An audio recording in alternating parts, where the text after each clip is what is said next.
இன்றைக்கி நம்ம சிறகடிக்க ஆசை தரல என்ன நடக்குது அப்படின்னா, அண்ணாமலையும் விஜயாவும் பேசிகிட்டு இருக்காங்க. அப்போ வந்து விஜயா இருந்துட்டு ரோகிணிக்கு வந்து இந்த மாதிரி தாலி வாங்கி தரணும் அப்படின்னு சொல்லிட்டு இருக்காங்க. அப்போ அண்ணாமலை வந்துட்டு அதெல்லாம் வந்து மனோஜோட வேலை, அவன் தான் பிஸ்னஸ் ஸ்டார்ட் பண்ணிட்டான்ல, அதுக்கப்புறமா அவனே வாங்கி கொடுத்துருவான், நீ வந்து எதுவும் பண்ண வேண்டாம் அப்படிங்கிற மாதிரி சொல்லிடுறாரு. உடனே விஜயா இருந்துட்டு மீனா வந்து வந்தது வந்து அந்த மாதிரி அவள் வந்து எப்படி வேணால் இருக்கட்டும், அது வந்து அவள் தலையெழுத்து, அதுக்குன்னு நம்ம ரோகிணி அந்த மாதிரி விட முடியுமா? அவங்க அப்பா வந்து எவ்வளோ பெரிய ஆள், அதனால வந்து கண்டிப்பாக அவளுக்கு வாங்கி கொடுத்தே ஆகணும் அப்படிங்கிற மாதிரி சொல்கிறாங்க. உடனே அண்ணாமலை வந்துட்டு அதனால தான் ஜெயிலில் இருக்காரா அப்படிங்கிறாங்க. உடனே விஜய் வந்துட்டு அது ஏதோ ஒரு பண்ணா தப்புக்காக ஜெயிலில் இருக்காரு அப்படிங்கிற மாதிரி சொல்கிறாங்க. உடனே அண்ணாமலை வந்துட்டு அதை நீ பார்த்தியா, அது நமக்கு தெரியுமா, நீ கம்முனு அது வந்து அவங்களோட இது, அவங்களே பார்த்துக்குவாங்க, நீ கொஞ்சம் கம்முன்னு இருந்தீங்கன்னா சரி அப்படிங்கிற மாதிரி சொல்லிட்டு கிளம்பிடுறாங்க அண்ணாமலை. அதுக்கப்புறமா வந்து ரோகிணிகிட்ட வந்து விஜயா பேசிகிட்டு இருக்காங்க. இந்த மாதிரி நீ வந்து தாலி செயின் இல்லாமல் இருக்கிறத பார்த்தா ரொம்ப கஷ்டமாக இருக்குது அப்படிங்கிற மாதிரி விஜயா சொல்லிட்டுருக்காங்க. உடனே ரோகிணி வந்துட்டு அதுக்கு என்ன ஆண்டி பண்ண முடியும், இந்த மாதிரி நடந்துருச்சு, இப்போ முத்து பண்ணனால தான் இந்த மாதிரி ஆயிடுச்சு, இல்லாட்டி இந்த மாதிரியே நடந்திருக்காது அப்படிங்கிற மாதிரி சொல்கிறாங்க. உடனே விஜயா இருந்துட்டு இவங்க எப்போவுமே இப்படிதாம்மா, மீனாவும் முத்துவும் சேர்ந்து தான் இந்த மாதிரி பண்ணியிருக்காங்க அப்படிங்கிற மாதிரி முத்துவையும் மீனாவையும் பற்றி சொல்லிட்டு இருக்காங்க. உடனே ரோகிணி இருந்துட்டு பரவாயில்ல விடுங்க ஆண்டி, அதுக்கப்புறம் நான் எப்படியும் வந்து திருப்பிடலாம் அப்படிங்கிற மாதிரி சொல்லிட்டு இருக்காங்க. அப்போ வந்து ரோகிணி இருந்துட்டு விஜயா இருந்துட்டு உடனே உங்கள் அப்பா எப்போனாலும் வருவார்ல, வந்து பார்த்தாருன்னா என்ன நினைப்பாரு, நாங்கள் தான் வந்து உன்னை நல்லா இது பண்ணல பார்த்துக்கலாம் அப்படிங்கிற மாதிரி நினைப்பாருல்ல, ஊர்லேயும் 4 பேர் 4 விதமாக பேசுவாங்க, இந்த மாதிரி வந்து ஊர் முன்னாடி தாலி செயின் போட்டுட்டு அதுக்கப்புறமா இல்லை அப்படின்னா கண்டிப்பாக எங்களை தானே பேசுவாங்க அப்படிங்கிற மாதிரி சொல்லிட்டு இருக்காங்க. உடனே ரோகிணி இருந்துட்டு அவரெல்லாம் வரமாட்டார் ஆண்டி அப்படிங்கிறாங்க. உடனே விஜயா இருந்துட்டு ஏன் வரமாட்டார் அப்படின்னு கேட்குறாங்க. உடனே ரோகிணி இருந்துட்டு இல்லை ஆண்டி, அவர் வந்து இப்போ தானே கேஸ் நடந்துட்டுருக்கு, அதெல்லாம் அவர் முடிச்சுட்டு வரக்கு வந்து கொஞ்சம் நாள் ஆகும் இல்லை, அதைத்தான் சொன்னேன் அப்படிங்கிற மாதிரி சொல்கிறாங்க. அப்போ இவங்க எல்லாம் பேசிகிட்டு இருக்கும்போது ஸ்ருதி வந்து வெளியே இருந்து இவங்க பேசுகிறத கேட்குறாங்க. யார் ஆண்டி சொல்லிட்டு இருக்கீங்க அப்படின்னு மாதிரி கேட்குறாங்க. உடனே விஜயா இருந்துட்டு நான் வந்து பொதுவாக தான் சொன்னேன் அப்படிங்கிற மாதிரி சொல்கிறாங்க. இல்லை நீங்கள் எப்போவுமே மீனாவை தானே இந்த மாதிரி திட்டுவீங்க அப்படின்னு சொல்கிறாங்க. ஏன் அவள் வந்து உன்கிட்ட கம்ப்ளைண்ட் பண்ணாலான்னு கேட்கும்போது ஸ்ருதி வந்துட்டு அவங்க கம்ப்ளைண்ட் பண்ணல, இருந்தாலும் நாங்கள் வந்து டெய்லி பார்த்துட்டு தானே இருக்கேன், அதுலேயே எனக்கு தெரியுமில்ல அப்படிங்கிற மாதிரி சொல்கிறாங்க. அதுக்கப்புறமா ஸ்ருதி வந்துட்டு ரோகிணி உங்கள் மேலே தான் தப்பு, உங்களை யார் செயினை வைக்க சொன்னது, அதான் எங்கள் அம்மா காசே வேணான்னு சொன்னாங்கல்ல, நீங்கள் கம்முன்னு விட்டுருக்கலாம்ல, நீங்கள் செயினை வச்சது தானே தப்பு அப்படிங்கிற மாதிரி சொல்கிறாங்க. உடனே ரோகிணி வந்துட்டு இல்லை ஸ்ருதி, அது வந்து பொருளை வாங்கிட்டு நாங்கள் காசு எப்படி வச்சுக்க முடியும், அதனால தான் நாங்கள் வந்து கொடுத்துட்டேன், வேண்டாம் அப்படிங்கிற மாதிரி சொல்கிறாங்க. இப்போ நினச்சா கூட எங்கள் மம்மி வந்து உங்களுக்கு காசை திருப்பி கொடுத்துருவாங்கன்னு ஸ்ருதி சொல்கிறாங்க. உடனே ரோகிணி வந்துட்டு இல்லை ஸ்ருதி அது வேண்டாம், அது நல்லா இருக்காது, என் ஹஸ்பண்டுக்கு வந்து அது தன்மான இது ஒரு மாதிரி ஒரு பிரச்சனை, அதனால் வேண்டாம் அப்படிங்கிற மாதிரி சொல்லிடுறாங்க. அதுக்கப்புறமா வந்துட்டு அப்பா மனோஜ் வந்து எனக்கு வந்து திருப்பி கொடுப்பாரு அப்படின்னு சொல்லிட்டு ரோகிணி கிளம்பிடுறாங்க. உடனே ஸ்ருதியை வந்து கிளம்புறதுன்னு சொல்லி கிளம்பிடுறாங்க. அதுக்கப்புறமா ரோகிணி வந்து அவங்க ஃப்ரெண்டுக்கிட்ட பேசிகிட்டு இருக்காங்க. அப்போ வந்து அவங்க ஃப்ரெண்டு சொல்கிறாங்க, என்னடி இப்போ தான் கொஞ்சம் முன்னேறிட்டு இருக்கேன்னு பார்த்தா உடனே கீழே இறங்குற மாதிரி மஞ்சள் கயிறு போட்டு வந்து நிற்கிறியா அப்படிங்கிறாங்க. உடனே ரோகிணி வந்துட்டு இந்த மஞ்சள் கயிறு தான் கொஞ்ச நாள் எனக்கு பாதுகாப்பு அப்படிங்கிற மாதிரி சொல்கிறாங்க. உடனே அவங்க ஃப்ரெண்டு வந்துட்டு என்னடி சொல்கிற அப்படின்னு பார்த்தா பக்தி படத்தில் வர மாதிரி சொல்லிட்டு இருக்கேன், இந்த மஞ்சள் கயிறு எப்படி உன்னை காப்பாற்ற போகுது அப்படின்னு கேட்குறாங்க. உங்கள் மாமியார் தான் உனக்கு வந்து திருப்பி தரேன்னு சொன்னாங்கல்ல, அப்போவே நீ திருப்பி போட்டிருக்கலாம்ல, ஏன் இந்த மாதிரி பண்ணிட்டுருக்க அப்படின்னு கேட்குறாங்க. உன்னை விட வேறு பெரிய கோடீஸ்வரி வேறு ஒருத்தி இருக்கா, அவன் முன்னாடியெல்லாம் நீ மஞ்சள் கயிறு போட்டிருந்தீங்கன்னா எப்படி இருக்கும், உன்னை மதிப்பாளா அப்படிங்கிற மாதிரி பேசுகிறாங்க. உடனே ரோகிணி வந்துட்டு அது இல்லடி, இப்போ வந்து கண்டிப்பாக எங்கள் அத்தை வந்து அந்த மாதிரி வாங்கி கொடுத்தாங்க அப்படின்னா அவங்க மனசில் வந்து அது ஓடிட்டே இருக்கும், இந்த மாதிரி வந்து நம்ம ரோகிணிக்கு இந்த மாதிரி வாங்கி கொடுத்துருக்கோம் இவ்வளவுக்கு அப்படின்னு சொல்லி அதை வந்து டபுள் மடங்காக வாங்குறதுக்காக அப்பாவை பற்றி கேட்டுக்கிட்டு ஏதாவது ஒன்று பேசிகிட்டே இருப்பாங்க. இப்படி வந்து நான் வாங்காமல் இருந்ததுனால இப்போ நான் மஞ்சள் கயிறே போட்டிருக்கனால அவங்க வந்து எப்போ இதை பார்த்தாலும் மனோஜுக்கு வந்து ஒரு ஃபீல் இருந்துகிட்டே இருக்கும், நமக்காக வந்து சாக்ரிஃபைஸ் பண்ணி இந்த மாதிரி தாலியவே வச்சிருக்கிறா அப்படிங்கிற மாதிரியும் எங்கள் அத்தை எங்கள் ஆண்டி பார்க்கும்போதும் இந்த மாதிரி வந்து மஞ்சள் கயிறு போட்டிருக்காளே அப்படின்னு ஒரு கில்ட் இருந்துகிட்டே இருக்கும், அதுதான் நான் எனக்கு ப்ளஸ் பாயிண்ட் அப்படிங்கிறா அப்படின்னு சொல்லிட்டு இருக்காங்க. அதுக்கப்புறமா அவங்க ஃப்ரெண்ட் வந்துட்டு கேட்குறாங்க, இதில் என்னடி நமக்கு நல்லது நடக்க போகுது அப்படின்ட்டு. உடனே ரோகிணி வந்துட்டு என்ன சொல்கிறாங்க அப்படின்னா, இவங்க இப்படி நினைக்கிறதாண்டி எனக்கு ப்ளஸ் பாயிண்ட்டு, அப்படி இருந்தால் தான் மனோஜ் வந்து சின்ன சின்ன விஷயத்துலேயும் என்னை வந்து விட்டு கொடுக்காம இருப்பான், அதுவும் இல்லாமல் எங்கள் அத்தையும் எதை பற்றி கேட்காம இருப்பாங்க, இதுதான் எனக்கு வந்து ப்ளஸ் பாயிண்ட் அப்படின்னு சொல்கிறாங்க.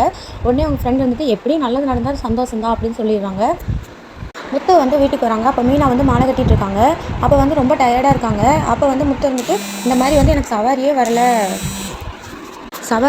ரொம்ப வந்து டல்லாக தான் இருக்குது, எல்லோரும் சவாரிக்கு வரவங்க எல்லோரும் இப்போ வந்து காரில் போக ஆரம்பிச்சிட்டாங்க அப்படிங்கிற மாதிரி பேசிகிட்டு இருக்காரு. அப்போ பார்த்தா மீனா வந்து ரொம்ப டயர்டாக இருக்காங்க.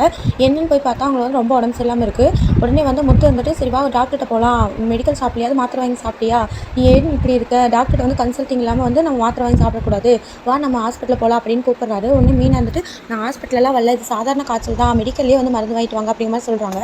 உடனே முத்து வந்துட்டு சரி நம்ம போய் மெடிக்கல்லையே மருந்து வாங்கிட்டு வர கேட்டு முத்து வந்து மெடிக்கலில் போய் மருந்து வாங்க போயிடுறாங்க. அப்போ வந்து மீனா வந்து இந்த மாதிரி ரோகிணி ரூமில் வந்து படுத்து ரெஸ்ட் எடு கொஞ்சம் நேரம் அப்படின்ட்டு விட்டுட்டு போயிடுறாங்க. மீனாவும் போய் அங்கே ரெஸ்ட் எடுக்கலான்னு படுத்துடுறாங்க. அப்போ பார்த்து ரோகிணியும் மனோஜும் வந்துடுறாங்க. உடனே மனோஜ் வந்து கோவமாக வந்து விஜயா ரூமை வந்து தட்டுறாங்க. தட்டிட்டு வந்து இந்த மாதிரி அவள் வந்து படுத்திருக்கா, நாங்கள் வந்து வர நேரம் இப்படி வந்து நான் ரொம்ப டயர்டாக வந்திருக்கேன், நான் ரெஸ்ட் எடுக்கலான்னு பார்த்தா இப்படி படுத்திருந்தா இப்படி பண்ண என்னம்மா பண்ணுறது அப்படின்னு கேட்குறாங்க.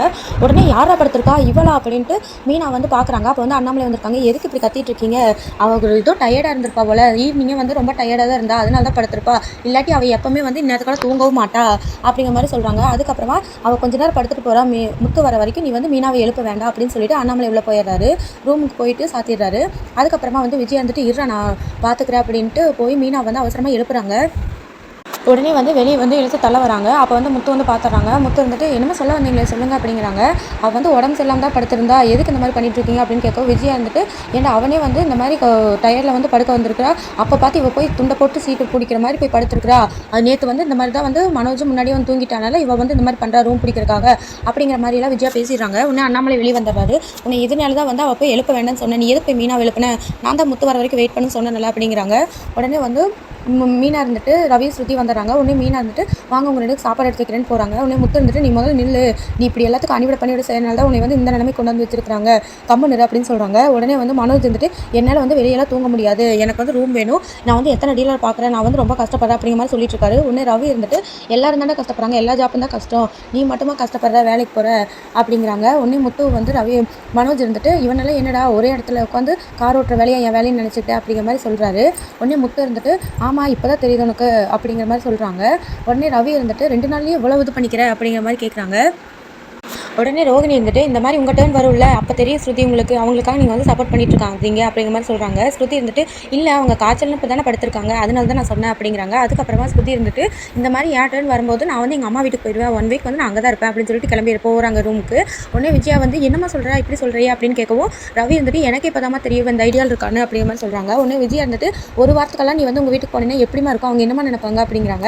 உடனே மனோஜ் இருந்துட்டு அவங்க சொல்கிறது தான் கரெக்டு அப்படிங்கிறாங்க. ரோகிணி இருந்துட்டு ஸ்ருதி சொல்கிற மாதிரி தான் உண்மையாலும் கரெக்டு, அப்படி தான் பண்ணணும் அப்படிங்கிற மாதிரி சொல்லுவோம். மனோஜ் வந்துட்டு நாங்களும் வந்து இந்த மாதிரினா ரூம் வந்து தரல அப்படின்னா இந்த மாதிரி நாங்களும் வெளியே எங்கேயாவது வந்து ஹோட்டலில் எடுத்து தங்கிக்கிறோம் அப்படிங்கிற மாதிரி சொல்கிறாங்க. என்னங்க இது எல்லாரும் இப்படி வந்து வெளியே போகிறோம் சொல்லிட்டு இருக்காங்க அப்படின்னு விஜயா வந்து அண்ணாமலைகிட்ட வந்து போய் சொல்கிறாங்க. முத்து இருந்துட்டு போனால் போயிட்டு போகிறாங்க விடுங்க அப்படிங்கிற மாதிரி சொல்கிறாங்க. உடனே விஜயா இருந்துட்டு அண்ணாமலைகிட்ட பேச போகிறாங்க. அண்ணாமலை இருந்துட்டு கொஞ்சம் இரு அப்படின்னு சொல்லிட்டு பேச வராங்க. அப்போ வந்து அண்ணாமலை வந்துட்டு நான் முத்து வந்து மீனாவிட்ட இருந்துட்டு மீனா நீ போய் வந்து விஜயா கூட படுத்துக்கோ அப்படின்னு சொல்லிடுறாங்க.